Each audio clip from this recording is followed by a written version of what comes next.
Hello बच्चों, कैसे हो आप सभी लोग। नववर्ष की हार्दिक शुभकामनाएं आप सभी लोगों को।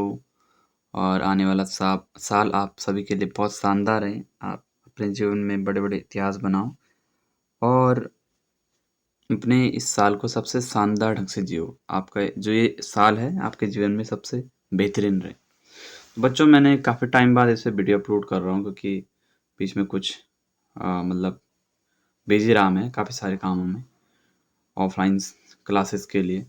तो थोड़ा कुछ एक दिन से थोड़ा टाइम मिला मुझे, तो आज मैंने जो है इस पे वीडियो बनाई है। तो बच्चों, हमारे लास्ट टॉपिक छूट गए थे क्लासिफिकेशन में जो नहीं है, उन पे हमने एक वीडियो बनाया था, वायरस से शुरू किया था और लास्ट में हमारे कुछ टॉपिक्स थे इंपॉर्टेंट, तो उन्हें भी मैंने वीडियो बनाया है। लास्ट टॉपिक हमारे, तो चलिए फिर शुरू करते हैं। और वीडियो के लास्ट में मैं आपको इस साल से रिलेटेड कुछ, जो ये नया साल आया है और जो पिछला साल गया है, उससे रिलेटेड कुछ सारियाँ शायरियाँ सुनाऊंगा आपको। तो चलिए फिर स्टार्ट करते हैं। तो बच्चों, हमारे पास 4 टॉपिक हैं। एक है वायरॉइड्स, एक है प्रायंस, एक है लाइकेंस और एक है माइकोरिज़ा। इन चारों को हमें पढ़ना है। यहाँ से हमारे पास 2 नंबर के क्वेश्चंस, सॉरी 2 क्वेश्चंस हमारे पास नीट में आते हैं। इस चीज़ का ध्यान रखना, 2 नंबर के आएँगे ही आएँगे। हो सकता है 4 भी आ जाएँ, लेकिन 2 आते ही आते हैं, तो लगभग आपके 8 नंबर यहाँ से बनते हैं। तो फोकस करके पढ़ना बेटा यहाँ पे। तो सबसे पहले हमारे पास जो टॉपिक है बेटा, वो है वायरॉइड्स का। ठीक है बच्चों, वो क्या है? वायरॉइड्स वाला टॉपिक है। वायरॉइड्स होता क्या है बेटा? वायरॉइड्स जो होता है एक ऐसा, एक हम कह सकते हैं प्रोटीन, है ना। एक ऐसा प्रोटीन है जो कि प्रोटीन ही, सॉरी, एक ऐसा आरएनए है। ठीक है, एक आरएनए, सिंगल स्ट्रैंड आरएनए, जो कि विदाउट प्रोटीन कोट है। ठीक है बेटा। और ये जो होता है वायरॉइड्स, बैक्टीरिया वायरस, इन सबसे क्या होता है? छोटा होता है। सबसे पहले डिस्कवरी के बारे में बात करते हैं वायरॉइड्स की। तो जो डिस्कवर किया था बेटा वायरॉइड्स को, किया था टियोडाइनर ने। किसने किया था? टियोडाइनर ने। कब किया था? 1971 में। ठीक है। एक इंपॉर्टेंट चीज़ यहाँ पे आप लोग देख सकते हो कि जो आपका वायरॉइड्स है उसको 1971 में डिस्कवर किया गया। इतनी लेट क्यों लगी भाई इसे डिस्कवर करने में? उसके पीछे एक रीज़न है बच्चों। रीज़न ये है कि जो वायरॉइड्स होता है वो वायरस से भी क्या होता है? छोटा होता है, स्मॉल। अब वायरस से छोटा जो होगा उसके लिए उतनी अच्छी माइक्रोस्कोप की ज़रूरत पड़ेगी, है ना। Need of well develop microscope.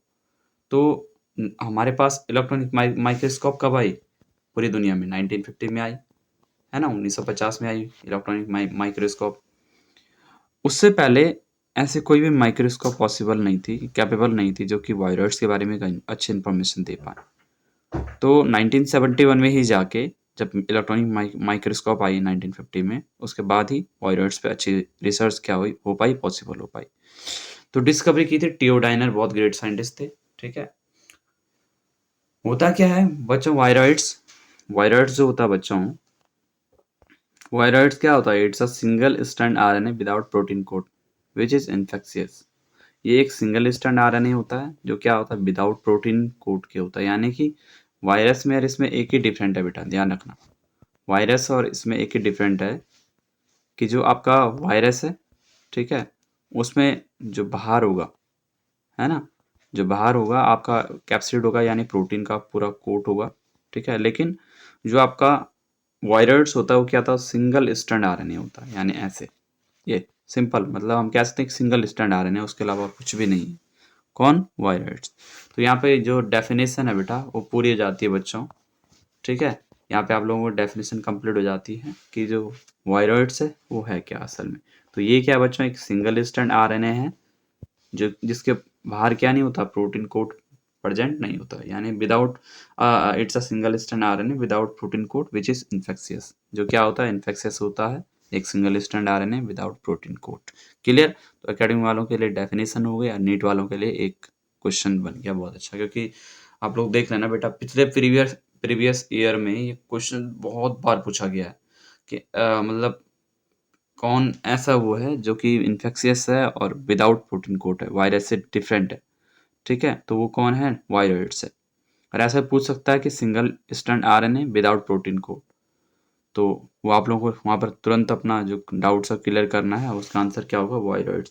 Virus एक सिंगल स्ट्रैंड आरएनए है जिसमें कि प्रोटीन कोट नहीं होता, और वो क्या होता है? इन्फेक्शियस होता है।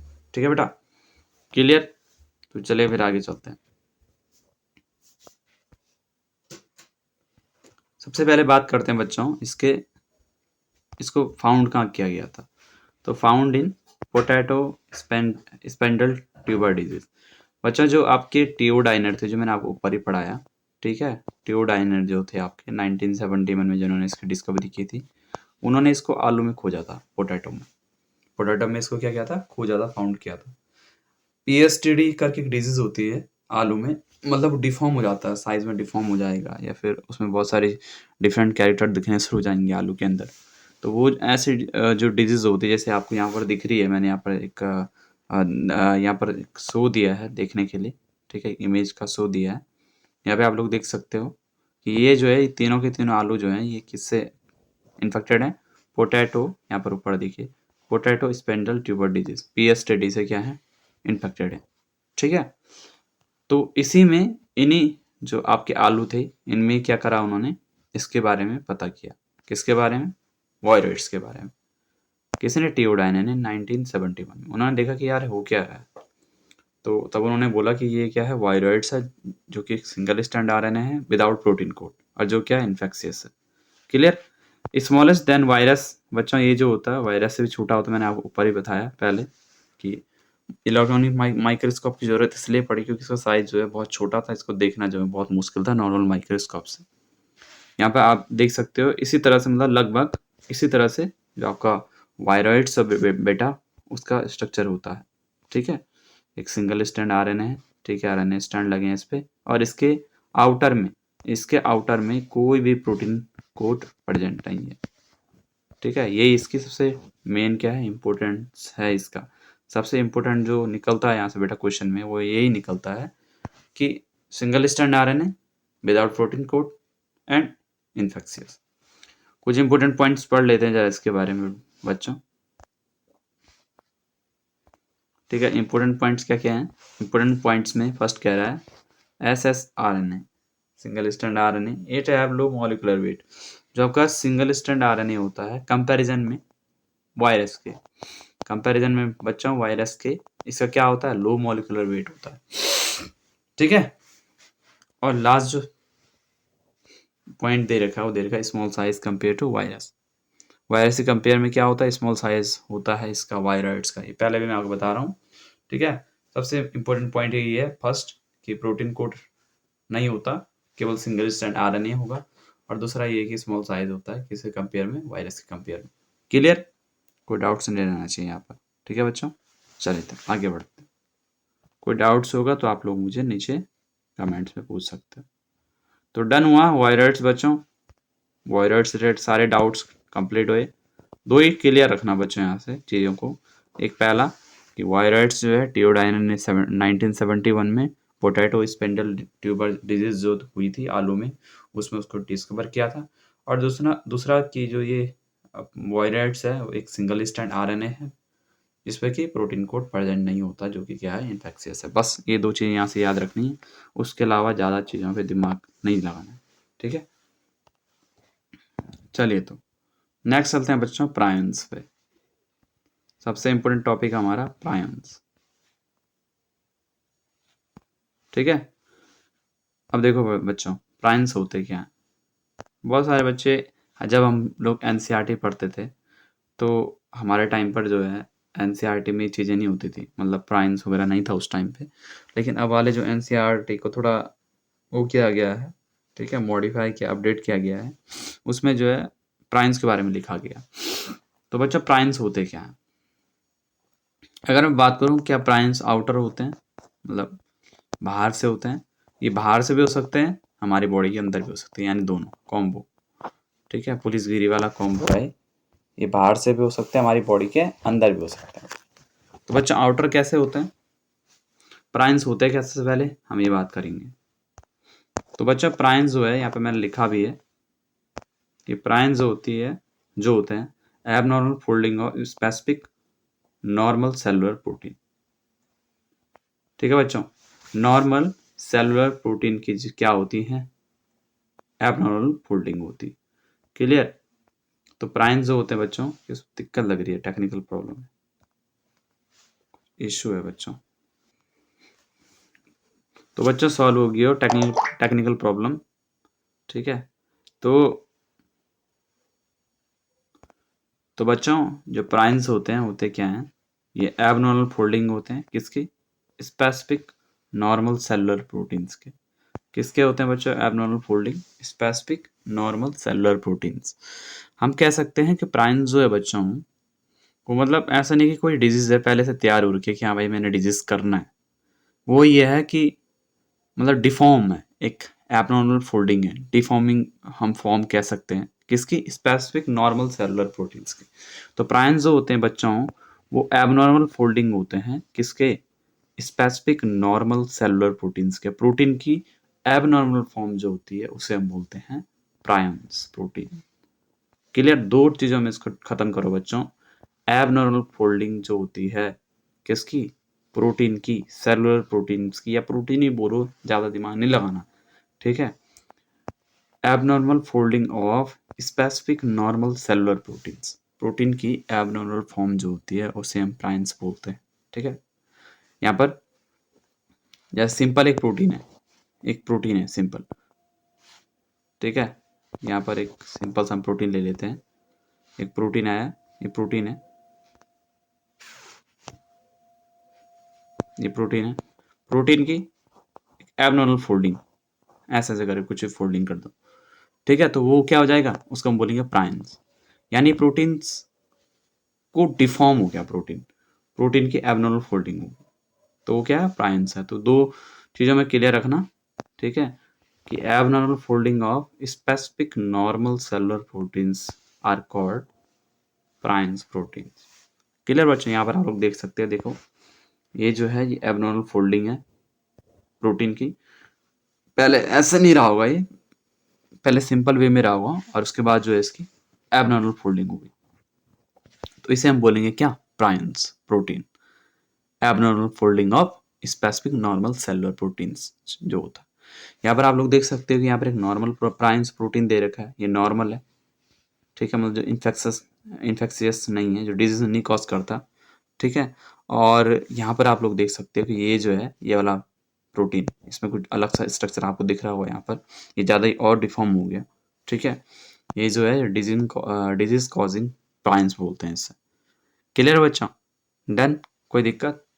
और बच्चों ध्यान रखना कि जो आपके प्राइन्स होते हैं वो क्या करते हैं, डिजीज भी कॉज करते हैं। आगे पढ़ते हैं जरा इसके बारे में। तो प्राइन्स ध्यान रखना कि प्रोटीन की एबनॉर्मल फोल्डिंग फॉर्म जो होती है, एबनॉर्मल, ये प्रोटीन है, प्रोटीन की ये कोई सिंपल प्रोटीन है, और इस प्रोटीन की एबनॉर्मल फोल्डिंग फॉर्म, ये क्या है, ये क्या है, प्राइन्स है पूरा। डन, क्लियर बच्चों, कोई डाउट नहीं रहना चाहिए। तो चलिए फिर थोड़ा इंपॉर्टेंट पॉइंट पढ़ लेते हैं, किसके बारे में, प्राइन्स के बारे में। थोड़ा पेंसिल का साइज जो है बड़ा करना पड़ेगा।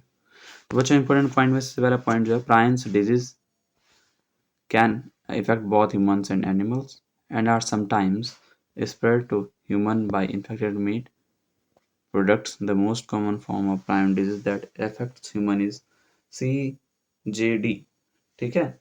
तो बच्चों ध्यान रखो जरा इधर कि आपका जो प्राइन्स होता है वो क्या करता है, डिजीज भी कॉज करता है, क्या करता है, डिजीज भी कॉज करता है, और दोनों को, ह्यूमंस को भी इफेक्ट करता है और एनिमल को भी इफेक्ट करता है। यानी कि आपकी बॉडी में ही आपका प्रोटीन जो होता है एबनॉर्मल फोल्डिंग फॉर्म, मतलब एबनॉर्मल फोल्डिंग फॉर्म हो जाती है उसकी, डिफॉर्म हो जाता है अपने साइज में, ठीक है, दूसरा साइज क्रिएट कर देता है अपना, और आपकी बॉडी में क्या कर देगा, वो इन्फेक्शन कॉज कर देगा, डिजीज कॉज कर देगा। या फिर हो सकता है कि किसी दूसरे एनिमल के फ्लैश से, मीट से, ठीक है, आप उसके मीट को खाओ, हो सकता है कि उसमें प्राइन्स जो हैं, जो प्रोटीन्स हैं, वो एबनॉर्मल फोल्डिंग फॉर्म हुई है उनकी, ठीक है, वो मतलब डिफॉर्म हुए हैं अपने साइज एंड शेप में, और वो आप खा लो तो आपके अंदर भी वहाँ से क्या हो सकता है, इन्फेक्शंस क्या होता है, फैल सकता है, ठीक है। तो दोनों बहुत ह्यूमंस एंड एनिमल्स में क्या होता है, डिजीज कॉज करता है prions, and are sometimes spread to humans by infected meat products. ध्यान रखना कि जो प्राइन्स डिजीज होती है, ठीक है, जो प्राइन्स डिजीज कॉज करता है मीट प्रोडक्ट से भी फैलती है। ऐसा नहीं कि केवल हमारी बॉडी में ही होगा तभी फैलेगा, किसी दूसरे प्रोडक्ट से नहीं फैलेगा। अगर आपने किसी दूसरे एनिमल में जिसमें जो कि प्राइन्स जब उसमें प्राइन्स की जो नॉर्मल सेलुलर प्रोटीन है उसकी एबनॉर्मल फोल्डिंग होगी, ठीक है, एबनॉर्मल फोल्डिंग जब होगी तो उससे क्या हो जाएगा, प्राइन्स बनेगा, और वो प्राइन्स उसमें डिजीज कॉज करेगा, और उसको काट के आप खाओगे तो आपकी बॉडी के अंदर भी क्या हो सकता है, वो डिजीज क्रिएट हो सकती है, जनरेट हो सकती है। नेक्स्ट कह रहा है बेटा यहाँ पर, the most common form of prions disease that affects human is CJD। बहुत फेमस नाम है बच्चों, ध्यान रखना, इसके बारे में आप पढ़ना अपने गूगल पेज पे अच्छे से। तो बच्चों जो सबसे मेन इंपॉर्टेंट पार्ट होता है प्राइन्स का इन्फेक्शन का ह्यूमन में, वो होता है ह्यूमन ब्रेन। सबसे ज़्यादा जो इफेक्ट करता है प्राइन्स को, किसको करता है बच्चों, वो करता है ह्यूमन ब्रेन को। तो इस चीज़ का ध्यान रखना कि मोस्ट इफेक्टेड पार्ट वो कौन है, ह्यूमन ब्रेन। ह्यूमन के ब्रेन में जब भी हमारे बॉडी में प्रोटीन का क्या होता है, एबनॉर्मल फोल्डिंग होता है, तो सबसे ज़्यादा जो इफेक्ट होता है हमारा माइंड होता है, हमारा ब्रेन होता है, ध्यान रखना।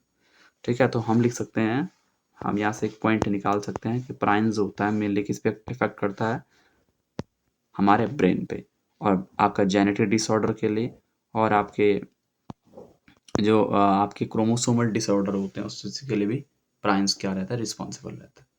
क्योंकि बेटा ऐसा होता है ना कि हमारे घर का, मान लो कि हमारी आर्मी है, ठीक है, अब हमारी आर्मी में कुछ बहुत अच्छे कमांडोज हैं, अगर वो कल टाइम हमारी कंट्री के अपोजिट लड़ने लग गए तो हमारा उनसे लड़ना मुश्किल हो जाएगा, क्योंकि वो हमारी बॉडी की, हमारे देश की कमियाँ, हमारे देश की मजबूतियाँ जानते हैं। तो उस तरह से वो भी हमारी बॉडी का हिस्सा होते हैं, कुछ हिस्सा होते हैं, कुछ बाहर से आते हैं, लेकिन क्या होते हैं, परफेक्ट होते हैं लड़ने के लिए। ठीक है, और ऐसे कई केसेस में अगर ह्यूमन की जो है जल्दी से सर्जरी नहीं हुई, ठीक है, या फिर उसका इलाज नहीं चला अच्छा सा, तो उसकी क्या हो सकती है, मौत भी हो सकती है। तो क्लियर है बच्चों प्राइम्स के बारे में, डन, कोई शक नहीं होना चाहिए। चलिए फिर लाइकेंस के बारे में पढ़ते हैं, सबसे इम्पोर्टेंट पार्ट। मैंने खोला भी है, हाँ चल तो रहा है। तो बच्चों लाइकेंस, लाइकेंस क्या होता है, देखो बच्चों लाइकेन सबसे इम्पोर्टेंट पार्ट है। यहाँ पर ध्यान रखना बच्चों, वायरस से लेकर माइक्रोरिजा तक हम उन ऑर्गेनिज्म के बारे में पढ़ रहे हैं जिनको किसी भी किंगडम में नहीं रखा गया, उनके अजीब से कैरेक्टर की वजह से, मतलब ना वो लिविंग की तरह बिहेव करते हैं, ना नॉन लिविंग की तरह, ना वो एक एलगी की तरह बिहेव करते हैं, ना वो एक फंगी की तरह करते हैं बिहेव, ना वो एक प्लांट की तरह करते हैं, ना एक फंगी की तरह। ठीक है, तो सबसे तीसरा जो इम्पोर्टेंट पॉइंट है वो हमारे पास लाइकेन। ठीक है बेटा, तो लाइकेन जो होता है बच्चों, लाइकेन सबसे इम्पोर्टेंट, यानी कि हमारा दोस्त है, हमारा क्या है, फ्रेंड है। वो इस दुनिया को बचाना चाहता है, लेकिन हम लोग ही उसे नष्ट कर रहे हैं, हम अपने दोस्त को क्या कर रहे हैं, ख़त्म कर रहे हैं। तो होता क्या है लाइकेन, जरा आगे चलते हैं लाइकेन पे। ठीक है बच्चों, ये देखिए ये है लाइकेन, सबसे इम्पोर्टेंट है, मज़ा आएगा इसको पढ़ने में, बहुत अच्छा मज़ा आएगा। ठीक है, ये देखिए पूरा का पूरा लाइकेन है, पेड़ के तने पे जो है, स्टेम पे उगा हुआ है ये। ठीक है, डिफरेंट डिफरेंट टाइप का स्ट्रक्चर होता है इसका। यहाँ पे आप लोग देख सकते हो कि कैसे एक एल्गी भी है, जॉइंट हो रखा, फंगी का भी कुछ पार्ट है इसमें, हल्का फुल्का लगा है। इधर आप देख सकते हो फंगी है। ठीक है, इस ये वाला जो यहाँ पर पोर्शन है फंगी का है। ठीक है, और ये पूरा जो है इधर इधर एल्गी फैला है। लगभग 90% इसमें, 90 और 10% का रेशियो होता है इसमें। ठीक है बच्चों, चलो तो आगे चलते लाइकेन के बारे में पढ़ते हैं बच्चों, इंपॉर्टेंट पॉइंट पेपर में 100% आता है लाइकेंस के बारे में। ठीक है, लाइकेंस क्या होते हैं, तो लाइकेंस इज अ, थोड़ा पेन बड़ी करनी पड़ी। Lichens is a symbiotic association between algae and fungi. Fungi, algae और फंगी के बीच की जो दोस्ती है, ठीक है, क्या है, जो दोस्ती है, फ्रेंडशिप है, वो क्या है बच्चों, वो क्या फॉर्म करती है, लाइकेन फॉर्म करती है। जैसे हमारा और कौन है, क्वाड है ना, तो हमारा जापान का, अमेरिका का, और एक है कौन है, ऑस्ट्रेलिया ऐसा है ना। हमारा इंडिया का, जापान का, ऑस्ट्रेलिया का और अमेरिका का जो कंबाइंड फॉर्म है वो क्या है, क्वाड है। मतलब फ्रेंडशिप जो एक ग्रुप है वो क्या है, क्वाड है। तो वैसे ही जो है, जैसे कि हम नाटो बोल सकते हैं, यूक्रेन में जो आजकल चल रहा है नाटो, अमेरिका जो नॉर्थ अटलांटिक कंट्रीज है, France, Ukraine, sorry, United kingdom, उन सबका एक ग्रुप क्या है, नाटो। ठीक है, तो वैसे ही जो है एल्गी और फंगी जब कंबाइंड फॉर्म में रहते हैं साथ साथ, तो वो क्या क्रिएट करते हैं बच्चों, वो क्रिएट करते हैं किसको, लाइकेंस को। तो एक अच्छी डेफिनेशन बन जाती है एकेडमिक वालों के लिए, नीट वालों के लिए भी। Lichens is a symbiotic association between algae and fungi. यानी एल्गी एंड फंगी का सिम्बायोटिक एसोसिएशन जो है वो है लाइकेन। ठीक है बच्चों, क्लियर? यहाँ से निकल गया, अच्छे से क्लियर हो गया। ठीक है, एल्गी और फंगी का सिम्बायोटिक एसोसिएशन जो दोस्ती है, फ्रेंडशिप है, वो क्या है? लाइकेन फॉर्म करता है। लाइकेन कुछ डिफरेंट नहीं, वही है।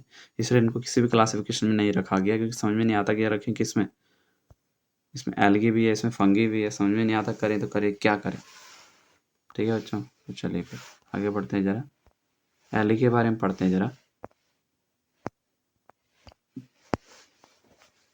जो एल्गी पार्ट है इसमें लाइकेन, उसके बारे में पढ़ते हैं। ठीक है, सबसे इंपॉर्टेंट पार्ट है algae. Contribution of algae in lichens are 10%। Contribution of algae in lichen are 10%। जो एल्गी होता है बच्चों, वो कितना परसेंट होता है लाइकेन? मैंने बोला था ना 10-90 का रेशियो होता है। एक 10% होता है और एक 90% होता है। यानी जैसे ये समझ लो कि नाटो में सबसे इम्पोर्टेंट रोल किसका है? अमेरिका का। बाकी किसका? और छोटे छोटे जो 10%, 2%, 3% जो रोल है, फ्रांस का, जर्मनी का, या और आपका यूनाइटेड किंगडम का, ठीक है, जापान का, इन सब का रोल है। उसी तरह से जो लाइकन को बनाने में सबसे इम्पोर्टेंट, सबसे कम रोल है, वो किसका है? एल्गी का। 10% एल्गी क्या करता है? लाइकन को फॉर्म करता है। ठीक है, contribution of algae in lichen are 10%। Done. Next चलते हैं बच्चों, green algae and cyanobacteria are present in lichen. जो एल्गी होते हैं, एल्गी के कौन से एल्गी होते हैं? कौन से एल्गी होते हैं जो लाइकेन बनाते हैं? उनमें फर्स्ट ग्रीन एल्गी, दूसरा है साइनोबैक्टीरिया। तो ये क्वेश्चन नीट में पूछे जाते हैं कई बार कि कौन से एल्गी हैं जो लाइकेन्स को मेनली फॉर्म करते हैं। ऐसा नहीं कि वहाँ पे सब लिख दिया, ब्राउन एल्गी और रेड एल्गी, सब नहीं है। केवल दो ही होते हैं जो इम्पोर्टेंट होते हैं वहाँ पर लाइकेन को फॉर्म करने में, जैसे ग्रीन एल्गी और साइनोबैक्टीरिया।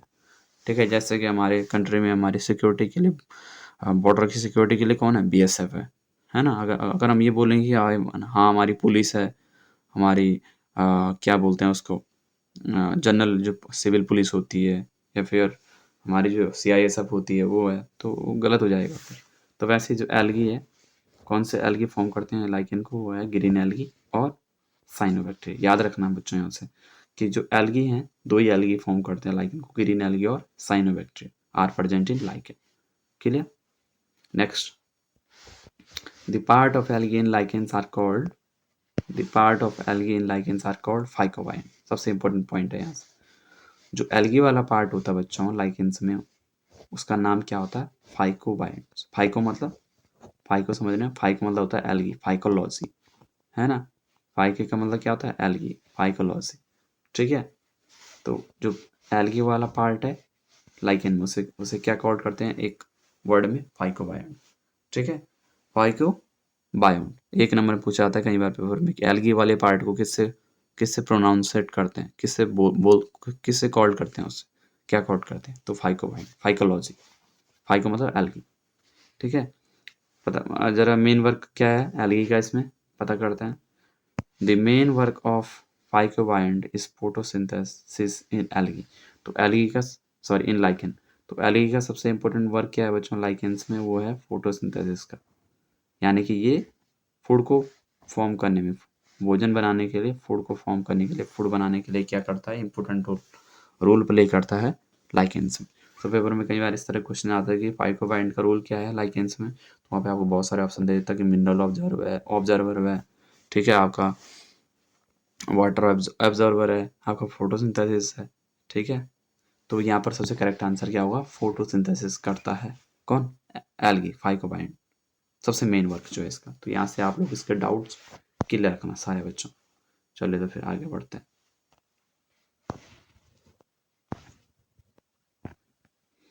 नेक्स्ट पॉइंट है बच्चों फंगी पे, थोड़ा छोटा करते हैं इसे। नेक्स्ट पॉइंट क्या है बच्चों? फंगी पे है। फंगी पे चलते हैं कि फंगी का क्या क्या इंपॉर्टेंट रोल है लाइकेन में। ठीक है, the contribution of fungi in lichens are 90%। 90% जो कॉन्ट्रीब्यूशन होता है लाइकेन्स को बनाने में, वो किसका होता है बच्चों? फंगी का होता है। The contribution of fungi in lichens are 90%। सबसे ज़्यादा जो कॉन्ट्रीब्यूशन है किसका है? फंगी का, 90%। तो आप लोग समझ सकते हो कि ये क्या है? अमेरिका है, यूएसए, और बाकी इंग्लैंड, फ्रांस। ठीक है एल्गी। तो 90% जो फॉर्म करता है लाइकेंस को कौन करता है? फंगी करता है। ठीक है बच्चों, जैसे गल्फ नेशंस में ज़्यादातर क्या है? रेत है, ऐसी उसी तरह से लाइकेंस से ज़्यादा क्या है? फंगी। तो बच्चों चलिए फिर नेक्स्ट पॉइंट पढ़ते हैं। नेक्स्ट पॉइंट है बच्चों हमारा मेनली एस्कोमाइसिटीज। ध्यान रखने का, एस्कोमाइसिटीज एस्कस प्रेजेंट होता है जिनमें, mainly ascomycetes are present in lichens. अब मैंने ऊपर आपको बोला था कि ऊपर दो, एक ग्रीन एल्गी और एक आपका साइनोबैक्टीरिया। ठीक है, दो एल्गी जो होते हैं मेनली रिस्पॉन्सिबल होते हैं लाइकेंस को बनाने के लिए। और यहाँ पर जो फंगी है, कौन सा फंगी ग्रुप इंपोर्टेंट होता है एस्कोमाइसिटीज। ठीक है, जो फंगी ग्रुप है, कौन सा ग्रुप होता है फंगी का लाइकेंस को बनाने के लिए होता है? एस्कोमाइसिटीज, यानी जिनमें एस्कस प्रेजेंट है। ठीक है, एस्कोकार्प जिनमें प्रेजेंट है। ठीक है, फ्रूटिंग बॉडी जिनमें प्रेजेंट होती है, वो क्या होते हैं? इनमें रिस्पॉन्सिबल होते हैं लाइकेंस को बनाने के लिए। तो कई बार आ जाता है कि कौन से फंगी जो है, ठीक है, विच टाइप ऑफ फंगी या which group of fungi are responsible to creation, to responsible to creation या फिर मेड अप, ठीक है, उसको क्रिएट करने के लिए ऑफ लाइकेंस। तो वहाँ पर जो आएगा वो कौन आएगा? एस्कोमाइसिटीज, सबसे करेक्ट आंसर। तो mainly ascomycetes are present in lichen. Ascomycetes होते हैं प्रेजेंट होते हैं लाइकेंस में, उसको फॉर्म करने के लिए। ठीक है बच्चों, क्लियर हो गया यहाँ से? चलिए तो फिर नेक्स्ट चलते हैं। The part of fungi in lichens are called microbial. यहाँ से ध्यान रखना, the part of fungi in lichens are called microbial. तो जो फंगी वाला पार्ट है बच्चों, क्या उसे क्या बोलते हैं? उसे क्या बोलते हैं? लाइकेन, उसे बोलते हैं माइक्रोबाइल। और जो एल्गी वाला होता है उसे बोलते हैं फाइकोबाइल। यानी माइकोलॉजी क्या है? क्या है? फंगी है। ठीक है, माइकोलॉजिस्ट तो सुना ही होगा आप लोगों ने। ठीक है, और फाइकोलॉजी क्या है? एल्गी। तो माइकोबायोट यानी माइको मतलब फंगी और फाइको मतलब एल्गी। क्लियर बच्चों? तो जो आपका फंगी वाला पार्ट उसे क्या बोलते हैं? माइक्रोबायोट बोलते हैं। ठीक है, ये सबसे इंपॉर्टेंट पॉइंट्स होते हैं बच्चों, जो सबसे ज़्यादा आपको याद रखने पड़ते हैं कि आपका फंगी वाला पार्ट क्या है, आपका एल्गी वाला पार्ट क्या है। फंगी वाला पार्ट माइक्रोबायोट है, आपका एल्गी वाला पार्ट फाइकोबायोट है। क्लियर? चले तो नेक्स्ट बढ़ते हैं बच्चों। नेक्स्ट लाइन में कह रहा है वो कि द मेन वर्क ऑफ फाइकोबायोट।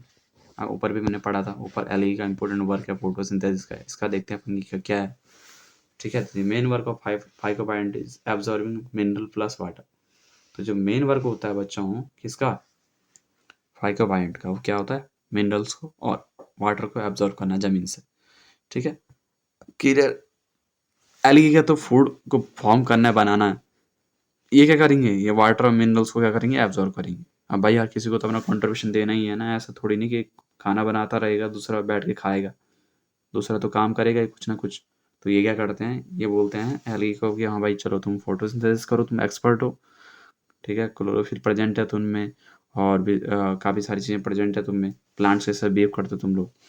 और हम जो हैं, हम एब्जॉर्व करने में एक्सपर्ट है, हमारे पास अपने डिफरेंट डिफरेंट टाइप के स्ट्रक्चर होते हैं। तो हम जो हैं, हम ये काम करते हैं, तुम फोटोसिंथेसिस करो, हम क्या करेंगे? मिनरल्स और वाटर को क्या करेंगे? एब्जॉर्व करेंगे।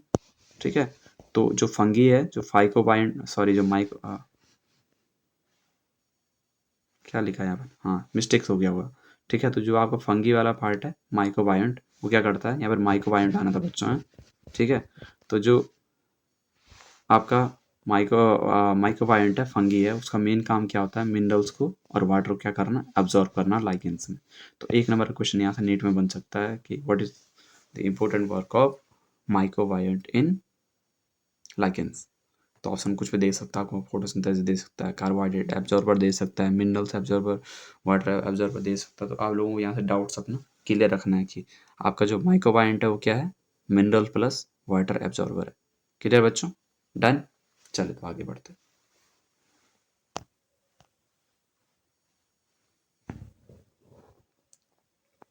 नेक्स्ट कह रहा है, एक इम्पोर्टेंट पॉइंट कह रहा है यहाँ पर कि lichens are slowly growing organism. जो लाइकेंस होते हैं वो क्या करते हैं? स्लो ग्रो होते हैं, धीरे धीरे धीरे धीरे धीरे ग्रो होते हैं। ठीक है, बेचारे आराम से ग्रो होता है, कोई जल्दीबाजी नहीं होती इन्हें ग्रो होने की, टाइम लगाते थोड़ा ग्रो होने में। क्लियर? ठीक है, जल्दी जल्दी मतलब उगते बहुत आराम से हैं, ठीक है, जल्दी जल्दी नहीं उगते। तो चलिए फिर आगे बढ़ते हैं। यहाँ पर देखो बच्चों, कुछ डिफरेंट टाइप के स्ट्रक्चर दिखाई दे रहे हैं आपको। किसके? Different type structure of lichens के। बड़ी मेहनत लगती है बच्चों फोटो को बनाने में, फिर इनको यहाँ एडिट करने में। तो ये जो है, ये देखिए आप, ये जो लाइकेंस है किस पे है? रॉक्स पे, चट्टान पे, पत्थर पे, ठीक है। इस तरह एकदम आपको येलो येलो दिख रहा होगा। जरूरी नहीं कि आपको लाइकेंस को बस ऐसे स्ट्रक्चर दिखे, हाँ भाई यही होता है लाइकेन, ऐसे हुआ हर जगह। वो हर जगह different different different structure form करता है अपने बेस के अकॉर्डिंग। जैसे उसका बेस होगा, जैसे उसका हैबिट, जैसे उसका प्लेस होगा, वैसे वो अपना स्ट्रक्चर भी क्या करेगा? फॉर्म करेगा। तो यहाँ पर देखिए, यहाँ पे उसने थोड़ा डिफरेंट टाइप का स्ट्रक्चर फॉर्म किया पत्थर पे, रॉक्स पे। रॉक्स जो चट्टानें होती हैं उन पे वैसे ही करता है लाइकेन अपना स्ट्रक्चर फॉर्म। ये आपका पेड़ का जो छल्ला है, ठीक है, छत्ता है, जो भी है, ठीक है, बार्क ऑफ ट्रीज, इन पे इसने क्या किया है? इस तरह का स्ट्रक्चर फॉर्म किया है। एकदम ग्रीन, एकदम ग्रास के जैसा लग रहा है, घास ऐसा लग रहा है, कुछ अजीब, मतलब एल्गी ज़्यादा लग रहा है, एल्गी सा कुछ चिपका हुआ है उस पर, ठीक है। यहाँ पर देखिए, यहाँ पर इसने शायद किसी पेड़ पे किया है, किसी पेड़ के स्टेम पे किया है इसने, ठीक है। यहाँ पर आपको दिख सकता है एकदम, यहाँ पर फिलामेंटस आपको दिख सकता है, ठीक है। लाइकेंस का डिफरेंट टाइप का स्ट्रक्चर। तो अकॉर्डिंग टू बेस, जैसा उसका बेस होगा वैसे वो क्या करेगा? डिफरेंट डिफरेंट टाइप के स्ट्रक्चर फॉर्म करेगा लाइकेंस, ठीक है। ऐसा नहीं कि वो एक जैसे ही स्ट्रक्चर फॉर्म करेगा, हाँ भाई यही हुआ लाइकेंस। क्लियर? डन। तो चलिए फिर आगे बढ़ते हैं, इंपॉर्टेंट पॉइंट पढ़ लेते हैं जरा लाइकेंस के बारे में, ठीक है बच्चों।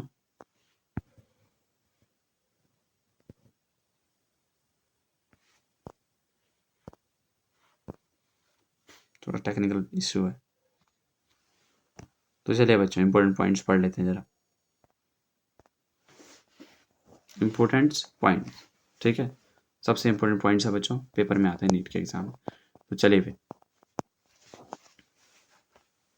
क्या क्या इंपॉर्टेंट पॉइंट्स? पॉल्यूशन इंडिकेटर, जो बच्चों लाइकेंस होता है वो क्या होता है? पॉल्यूशन इंडिकेटर होता है, सबसे इंपॉर्टेंट पॉइंट है। पॉल्यूशन इंडिकेटर मतलब जहाँ पॉल्यूशन होगा वहाँ लाइकेंस नहीं होता। पॉल्यूशन होगा जहाँ पर पॉल्यूशन प्रेजेंट होगा, ठीक है। यहाँ पॉल्यूशन प्रेजेंट हुआ, मैं यहाँ पर बना रहा हूँ, ध्यान से देखना आप। यहाँ पॉल्यूशन प्रेजेंट हुआ, लाइकेन absent हो जाएगा। यहाँ पॉल्यूशन absent है, लाइकेन प्रेजेंट होगा, ठीक है। तो जहाँ पॉल्यूशन प्रेजेंट होता है, जहाँ धुआं होगा, ज़्यादा ही ज़्यादा गंदगी होगी जहाँ, वहाँ लाइकेंस नहीं होता है। तो पॉल्यूशन इंडिकेटर होता है, मतलब ये समझ लो आपकी, जहाँ पर मान लो बहुत पहले वहाँ पर लाइकेन थे, अब वहाँ पर लाइकेन जो है ख़त्म होने लगे, धीरे धीरे धीरे बहुत कम दिखते हैं। यानी कि समझ लो कि शहर में पॉल्यूशन का रेट बहुत ज़्यादा ऊपर जाने लग गया। उस शहर को बचाने की ज़रूरत है आपको। तो lichen is a good indicator of pollution, ठीक है। जहाँ पे पॉल्यूशन हो वहाँ पर लाइकेन नहीं होते हैं, ठीक है। और जहाँ पर पॉल्यूशन नहीं होगा वहाँ पर लाइकेन होते हैं। क्लियर? चलिए फिर आगे, नेक्स्ट पॉइंट क्या कह रहा है बच्चों? नेक्स्ट पॉइंट में कह रहा है कि in the presence of environmental pollution lichens are disappear. जहाँ पे एनवायरमेंटल पॉल्यूशन दिखेगा, चाहे वो गाड़ियों का धुआं हो, चाहे वो फैक्ट्रियों का धुआं हो, चाहे वो प्लास्टिक का धुआं हो, किसी भी तरह का पॉल्यूशन हो, वहाँ पर लाइकेन क्या हो जाएंगे? डिसअपियर हो जाएंगे, अपेयर नहीं रहेंगे। क्लियर? नेक्स्ट जो पॉइंट कह रहा है बच्चों, कह रहा है कि indicator of SO2 pollution, sulphur dioxide, क्या है?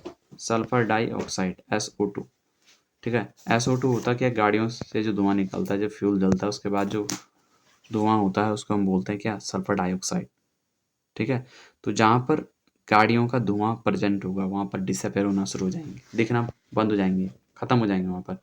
यानी कि ये समझ लो कि गाड़ियाँ जहाँ पर ज़्यादा चलनी शुरू हो गई, जहाँ पर गाड़ियों का धुआं ज़्यादा होना, फैलना शुरू हो गया, जिस एरिया में गाड़ियाँ ज़्यादा चलनी शुरू हो गई वहाँ पर लाइकेंस ख़त्म होना शुरू हो जाएंगे। जैसे आप, मैंने पहले, बहुत पहले की बात है, मतलब हमारे गांव साइड में पहाड़ों में लाइकेंस जो होते थे दिखते थे नीचे, मतलब जहाँ पर पहले गाड़ियाँ कम थी। अब वहाँ पर रोडें बन गई है, कनेक्शन हो गया बहुत बड़े बड़े नेशनल हाईवे से, वहाँ पर गाड़ियाँ बहुत चलती।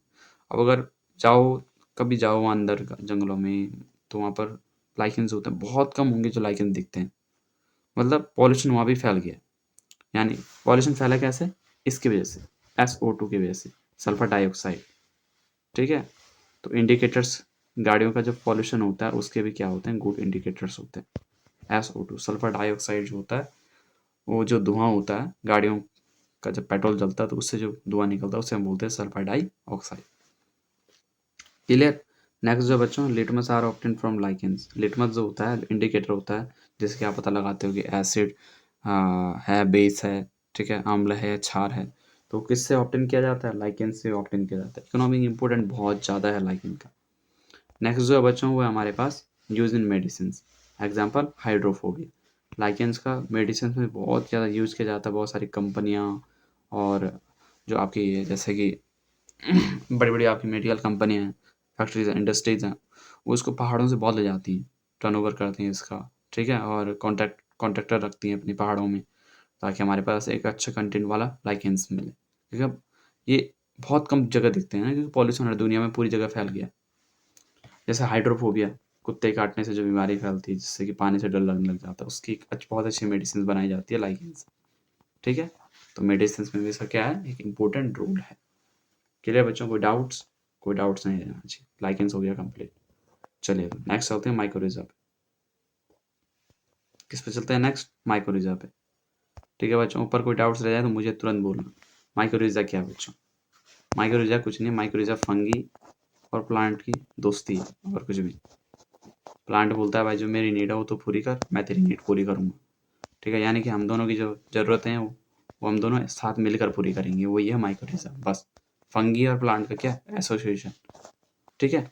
चलिए थोड़ा डिटेल्स में इसकी स्टडी करते हैं। तो बच्चों ये है हमारा प्लांट। बेसिकली हायर प्लांट्स में माइक्रोरिजा फॉर्म होता है, ठीक है। अब होता क्या है इसमें, थोड़ा देखना पड़ेगा इनसे, यहाँ पर पूरा समझ जाओगे, यहाँ पर खत्म कर देंगे माइक्रोरिजा। होता क्या बच्चों यहाँ पर माइक्रोरिजा में, कि जो माइक्रोरिजा होता है वो किसके साथ दोस्ती करता है, किसके साथ एसोसिएशन बना, जैसे लाइकेन बनाता है एसोसिएशन, ठीक है, फंगी और किसका, एल्गी का एसोसिएशन होता है ना, ठीक है, सिम्बायोटिक एसोसिएशन। वैसे ये भी है। तो जो फंगी है, ठीक है बच्चों, जो क्या है, फंगी है, क्या करती है कि आपका ये फंगी है, ये क्या है, फंगी, पूरा फंगी है। फंगी क्या करता है, हायर प्लांट्स के साथ क्या करता है, एक सिम्बायोटिक एसोसिएशन बनाता है, दोस्ती करता है। और दोस्ती करने का सबसे सबसे बेस्ट मीडियम कौन सा होता है, जड़ें। ये अपने हाइपे को इसके जड़ों के साथ क्या करता है, कॉन्टेक्ट कर लेता है। ये फंगी के हाइपे यानी कि फंगी की जड़ें, सिंपल मतलब नॉर्मल भाषा में बोलो तो, ठीक है। ये फंगी की जड़ें गई यहाँ से, इसने अपने हाथ पाँव सब कुछ जो है प्लांट की, जो आपके हायर प्लांटों की जड़ों से क्या कर दे, कनेक्ट कर दे। अब फंगी क्या करता है, बोलता है चलो मैंने कनेक्ट कर दिया है, ठीक है। अब प्लांट क्या बोलता है, प्लांट बोलता है कि एक काम कर, तो एक काम कर, मैं तुझे दूंगा फोटोसिंथेसिस प्रोडक्ट, जैसे कार्बोहाइड्रेट्स। मैं तुझे क्या दूंगा, कार्बोहाइड्रेट, तुझे बहुत ज़रूरत होती है कार्बोहाइड्रेट की। फंगी को बोलता है प्लांट। और फंगी क्या बोलेगा प्लांट को, कि चल ठीक है, तू भी दे रहा है मुझे, मैं तुझे क्या दूंगा, मिनरल दूंगा, ठीक है। क्योंकि मैं क्या हूँ, एक अच्छा एब्जॉर्बर हूँ। मैंने ऊपर भी आप लोगों को पढ़ाया था कि जो लाइकेन होता है उसमें फंगी क्या करता है, मिनरल्स और वाटर को एब्जॉर्ब करता है। तो मैं क्या हूँ, एक अच्छा मिनरल्स एब्जॉर्बर हूँ, तो मैं तुझे देता हूँ मिनरल्स, तू ले मुझसे मिनरल्स, ठीक है, मैं तुझे दे रहा हूँ मिनरल्स, और तू मुझे दे कार्बोहाइड्रेट। तो यही एसोसिएशन जो है वो होता है माइक्रोरिजा, यानी कि symbiotic association between higher plants and fungi are called mycorrhiza, ठीक है बच्चों। थोड़ा और डिटेल्स पढ़ते हैं जरा इसे।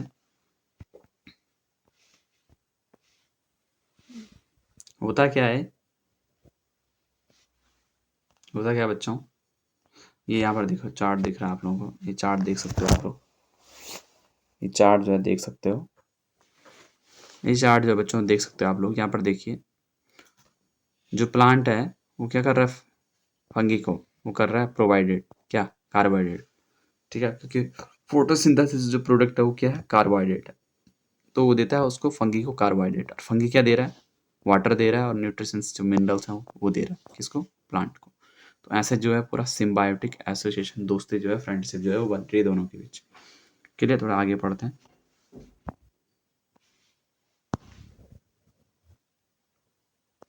आगे बढ़ते हैं बच्चों। माइक्रोरिजा grow mainly on ऑलिगोट्रॉफिक soil.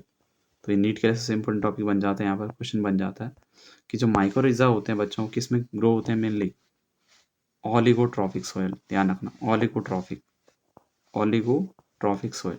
ऑलिगोट्रॉफिक soil क्या होती है? ऐसी सोइल जिसमें कि न्यूट्रिशंस नहीं होती, जैसे पहाड़ों में होता है कहीं बहुत ऊपर चट्टानों पे, ऊपर बहुत बड़े बड़े पहाड़ों पे हो जाता है, कोई चीड़ का पेड़ हो जाता है, ठीक है, कोई बहुत हायर प्लांट हो जाता है, पानी बहुत दूर रहता है वहाँ से, तो वहाँ पर जो है न्यूट्रिशंस की और वाटर की क्या होती है, बहुत ज़्यादा कमी होती। तो ऐसी सोयल को हम क्या बोलेंगे? ऑलिगोट्रॉफिक सोइल, जिसमें कि वाटर न्यूट्रिशंस की क्या हो, कमी हो, ठीक है। वहीं पे ग्रो होते हैं माइक्रोरिजा, क्योंकि वहीं पे तो फॉर्म करेंगे ना माइक्रोरिजा, क्या, अपना एसोसिएशन प्लांट के साथ। वहीं पे नीड होगी प्लांट को, प्लांट तभी तो बोलेगा। अब हमें नीड होती, मान लो कि प्लांट कहीं से ले रहा है वाटर न्यूट्रिशंस, वो क्यों करेगा उसके साथ एसोसिएशन? यहाँ पे उसको नीड लगेगी, वहीं पे करेगा, तो माइक्रोरिजा भी वहीं पर ग्रो होता है, ठीक है बच्चों। चलिए, तो काफ़ी बड़ी वीडियो होने वाली है। ये जो होता है बच्चों, एक फंगल एसोसिएशन होता है। क्या होता है? एक फंगल एसोसिएशन होता है। It's a fungal association with roots of higher plants. मैंने बोला था ऊपर भी, fungal association with roots of higher plants. Higher plants के रूट के साथ फंगी का एसोसिएशन जो है वो क्या है? Mycorrhiza. Fungal association with roots of higher plants are called mycorrhiza. Clear? Done. यहाँ से निकल गया एक नंबर, एक क्वेश्चन निकल गया। चले तो आगे चलते। कुछ इंपॉर्टेंट पॉइंट देगा बच्चों। बहुत gymnosperm and angiosperm form mycorrhiza. जो जिम्नोस्पर्म होता है और एंजियोस्पर्म होता है, दोनों हायर प्लांट है, वो दोनों क्या करते हैं? माइकोरिजा क्या करते हैं? फॉर्म करते हैं, ठीक है बच्चों। डन। दोनों में प्रेजेंट होगा। जिम्नोस्पर्म और एंजियोस्पर्म दोनों क्या करते हैं? माइकोरिजा को फॉर्म करते हैं। यहाँ पर एक इंपॉर्टेंट लाइन दे रखी है, ग्लोमस एक जीनस है फंगी का, जो मेनली क्या करता है? रिस्पॉन्सिबल होता है माइकोरिजा फॉर्म करने के लिए। मतलब इसके अंदर बहुत ज़्यादा आग लगी रहती है, हाँ भाई नहीं, मुझे जो है क्या करना है? माइक्रोरिजा फॉर्म करनी, मुझे जो है पेड़ों की मदद करनी, ठीक है। बहुत अच्छी बात है बच्चों। देखो, ये लोग इतना कुछ करते हैं और हम लोग जो है इनको काट कर फिर ख़त्म कर देते हैं, है ना। नेचर ने कितना अच्छा बैलेंस किया। तो बच्चों नेक्स्ट चलते हैं टाइप्स ऑफ माइक्रोरिजा पे, कि माइक्रोरिजा के टाइप्स कौन कौन से होते हैं। तो पहला जो टाइप है बच्चों वो है एंडोमाइक्रोरिजा,